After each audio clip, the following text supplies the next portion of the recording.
रत्नागिरी जिल्ह्यातील खेड तालुक्यातील खवटी गावानजीक मध्यरात्री भीषण दरड कोसळून मुंबई गोवा राष्ट्रीय महामार्गावरील वाहतूक पूर्णपणे ठप्प झाली आहे। तब्बल 200 ते 250 मीटर अंतरापर्यंत प्रचंड माती, दगड आणि महाकाय झाडे महामार्गाच्या दोन्ही लेनवर कोसळल्याने महामार्ग बंद झालाय। एवढंच नव्हे तर या मार्गाला पर्याय असलेला नातूनगर विन्हेरे महाड मार्ग देखील मोठी दरड कोसळल्यामुळे बंद पडला असून कोकणचा संपर्क दोन्ही मार्गांनी विस्कळीत झालाय। ही घटना मध्यरात्री सुमारे 1 वाजण्याच्या दरम्यान घडली। दरडीखाली कोणती वाहने अडकली आहेत का याची खात्री अद्याप झालेली नसली तरी महामार्गालगत असलेले गुरांचे गोठे पूर्णपणे उद्ध्वस्त झाल्याची माहिती समोर आली आहे। घटनेची माहिती मिळताच राष्ट्रीय महामार्ग पोलीस, खेड पोलीस आणि संबंधित यंत्रणांनी घटनास्थळी धाव घेत बचाव मदत कार्य सुरू केले। दरड हटवण्यासाठी यंत्रसामुग्री मागवण्यात आली असून वाहतूक पूर्णपणे बंद ठेवण्यात आली आहे। परिसरातील परिस्थितीवर प्रशासनाचं बारकाईने लक्ष असून महामार्ग पूर्ववत करण्यासाठी युद्ध पातळीवर प्रयत्न केले जात आहेत।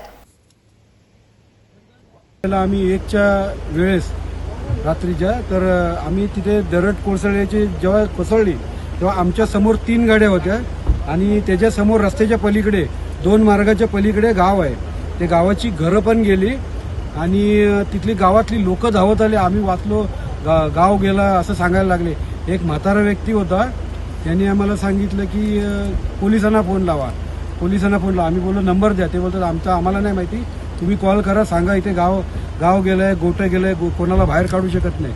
आणि ते रोडवरती असे रडत वगैरे फिरत होते तिथे, आम्ही पाहिलं तेव्हा। त्याच्यानंतर आम्ही रिटर्न गेलो इथून। परिस्थिती अशी होती की म्हणजे पाऊस एवढा पुष्कळ होता की म्हणजे आजूबाजूचं काय दिसत नव्हतं स्पष्ट।